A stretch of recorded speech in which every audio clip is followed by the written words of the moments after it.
And welcome back to the Michael Cohen Show on our continued journey to 500,000 subscribers. So do me a favor, help to build this community. Hit subscribe, watch, comment. Keep the comments coming. It makes me better. And share with friends. Let's build this community to stop the bullshit. Especially, look, Trump was interviewed yesterday by ABC News senior national correspondent Terry Moran in the Oval Office. And let me say this, it got heated. I want to start with a clip of Trump discussing Kilmar Abrego Garcia's tattoos. All right? Because the White House put out this photo where they actually photoshopped Garcia's hand tattoos to spell out MS13. Let me now show you what his hand tattoos actually do look like. Not the same ones.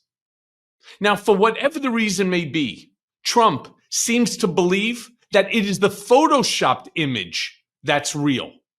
Play the clip. He wasn't a member of a gang. And then they looked, and on his knuckles, he had MS-13. There's a dispute. Well, wait a minute. He had MS-13 on his knuckles tattooed. Oh, he had some tattoos that are interpreted that way. But let's move on. Wait a minute. Hey, Terry. He did not have the letter MS13. It says MS13. That was photoshopped. So let me That was photoshopped. Terry, you can't do that. Hey, they're giving you the big break of a lifetime. You know, you're doing the interview. I picked you because, frankly, I never heard of you, but that's okay. I picked you, Terry. But you're not being very nice. He had MS-13 tattooed. Right. We'll agree to disagree. I want to move on to something else. Terry, do you want me to show you the picture? I saw the picture. And you think it was Photoshop? Well, here we go. Don't Photoshop it. Go look at his hand. He had MS-13. He did have tattoos that can be interpreted that way. I'm not an expert on them. I want to turn to Ukraine, sir. I want to get to Ukraine. No. He had MS as clear as you can be, not interpreted. This is why people no longer believe the news, because when it's he was fake photographed news. in El Salvador, they aren't there. But let's just go on. They aren't there when he's in El Salvador. They weren't there, but they're there now, right? No, but they're in your picture. Terry. Ukraine, sir. He's got MS-13 on his knuckles. All right. Okay? We'll take a look at that. It's you just such a disservice. We'll take a look at that, Why don't you just say, yes, he does, and, go on to something else? It's contested. Okay, because he doesn't have it. And just because you say that he does, doesn't make that true. Meanwhile, after attacking the ABC host, they continued to talk about Garcia and liberal judges. Play that clip. Kilmar Abrego Garcia. He's the Salvadoran man who crossed into this country illegally, but who is under a protective order that he not be sent back to El Salvador. Your government sent him back to El Salvador and acknowledged in court that was a mistake. And now the Supreme Court has upheld an order that you must return him to facilitate his return to the United States. What are you doing to comply? Well, the lawyer that said it was a mistake was here a long time, was not appointed by us, should not have said that, And just so you understand, the person that you're talking about, you're making this person sound, this is a MS-13 gang member, a tough cookie, been in lots of skirmishes, beat the hell out of his wife, and the wife was petrified to even talk about him, okay? This is not an innocent, wonderful gentleman from Maryland. I'm not saying he's a good guy. It's about the rule of law. The order from the Supreme Court stands, sir. He came into our country illegally. You could get him back. There's a phone on this desk. I could. You could pick it up, and with all the power of the presidency, you could call up the president of El Salvador and say, send him back right now. And if he were the gentleman that you say he is, I would do that. But the court has ordered you to facilitate that. I'm not the one making this decision. We have lawyers that don't want to do this. But the buck stops in this office. No. I follow the law. You want me to follow the law? If I were the president that just wanted to do anything, I'd probably keep him right where he is. Supreme Court says what the law is. Yeah. Again, not true. It's amazing how he could just, I don't know if it's that he's lying or he's just misinformed, that these enablers that are around him are just providing him with this ultra right-wing bullshit. I don't know. I wish to God sometimes that I was there, because these enablers, I give them a slap across the side of the head and say, knock it off. You're making Trump look like a fool. Meanwhile, Terry Moran asks Trump what he has to say to people who say that they didn't sign up for what Trump is doing. Play that clip. concern out there. People are worried. Even some people who voted for you saying, I didn't sign up for this. So how do you answer those concerns? Well, they did sign up for it, actually, and this is what I campaigned on. I said that we've been abused by other countries at levels that nobody's ever seen before. We were losing $3 to $5 billion a day on trade.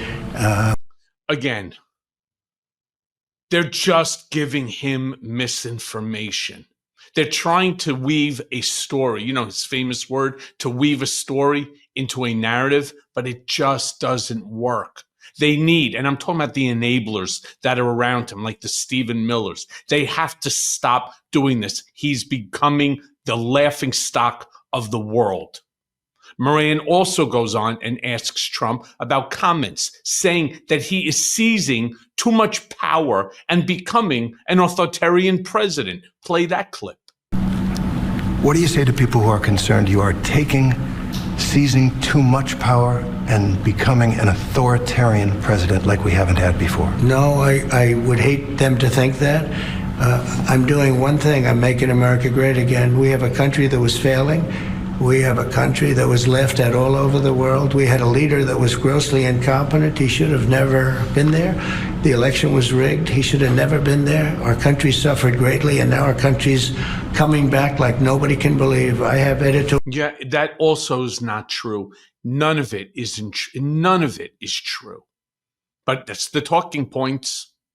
Trump basically admits during this interview that he is weaponizing the DOJ, something that I wrote about in my book, Revenge, over 2 years ago. Play that clip. That Biden knew anything about it. Fair enough. But you are the president now, and I'm asking the justification for going after people you don't like. No. People that I think are dishonest. It's not that I don't even know most of them. They're people that I think are dishonest. These people made you angry. No, it's not anger. These are people that I think are very dishonest. I don't think they're worthy of being able to go into top secret information. I think that's fine. And Biden did that with many of our people. But when you look at it, these are people that I don't think are worthy. That's my decision. It's not a question of anger. Okay. Of course it's anger, and it's not your decision to weaponize the Department of Justice because you don't like that person or what they're saying. Come on, man. I mean, Moran then goes on to ask Trump if he has 100% confidence in Pete Hegseth. Play that clip. Signal chat with his wife on it where he's discussing that attack in Yemen. There's another signal chat discussing the attack on Yemen. There's a reporter accidentally involved. You said the other day that you had a talk with the secretary. Did you take him to the woodshed? I had a talk with him, and whatever I said, I probably wouldn't be inclined to tell you. But we had a good talk. He's a talented guy. He's young. He's smart, highly educated. And I think he's going to be a very good hopefully a great defense secretary, but he'll be a very good defense secretary. You have 100% confidence in Pete Hegseth? I don't have 100% confidence in anything. Okay? Anything. Do I have 100%? It's a stupid question. Look.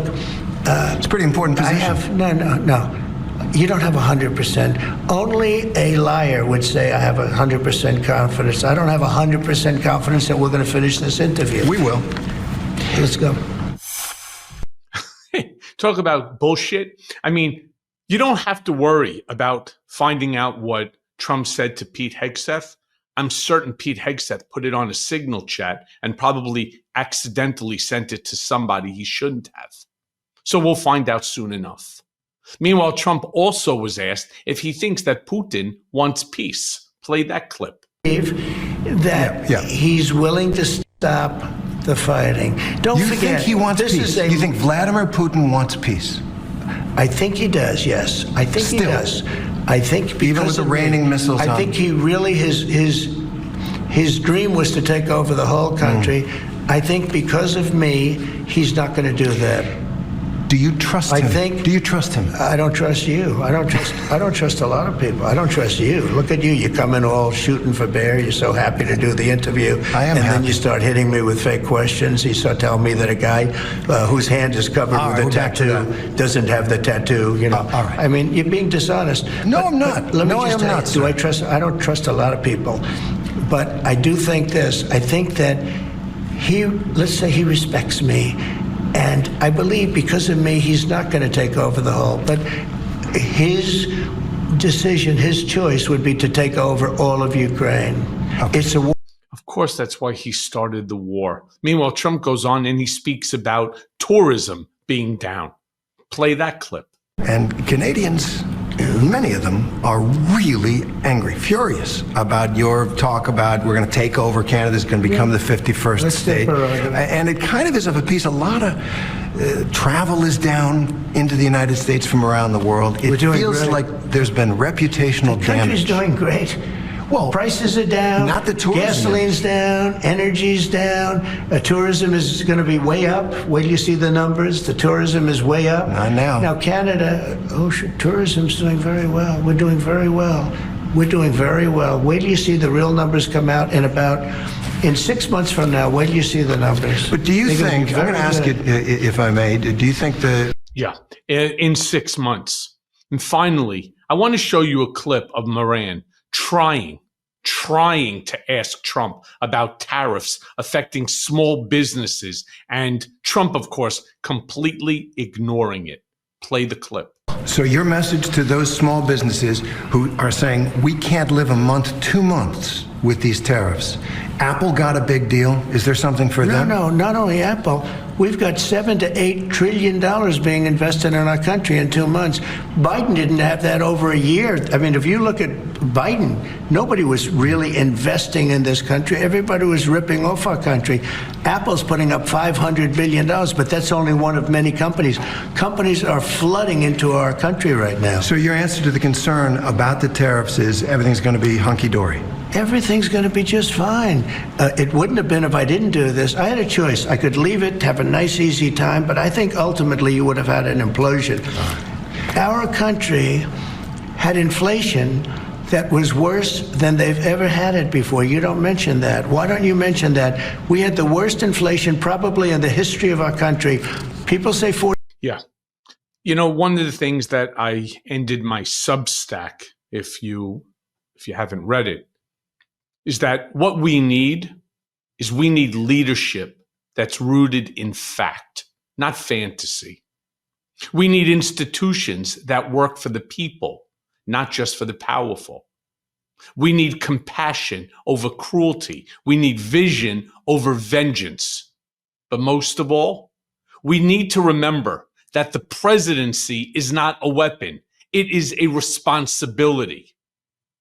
These first 100 days, they're not a fluke.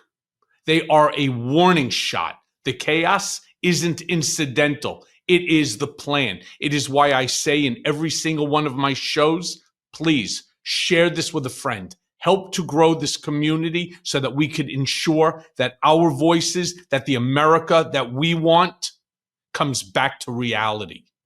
And as always, thanks for listening. Hey, everyone. First of all, thanks for watching. I mean, we're going to be posting daily episodes with reactions and talking about politics. We'll be talking about everything, in fact. So please like and subscribe. Join us on this journey.